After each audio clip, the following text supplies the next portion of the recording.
Imagine niyo mga kababayan, kung mismong nakikita na ng kumbaga nakakamera, nahuli sa CCTV na si Lisa Marcos at si Kumar ay nag-conspire para utusan si Picoy at si Picoy ay kontakin itong si Romy Enriquez para aregluhin at kung hindi gugurgurin. Pero walang ginawa yung mga senador. Sa halip nagtutok sa PDS personal data sheet ni Morales.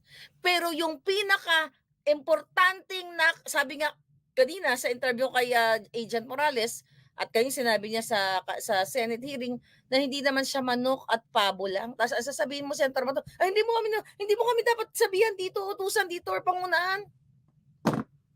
Mali, Senator Bato, mali.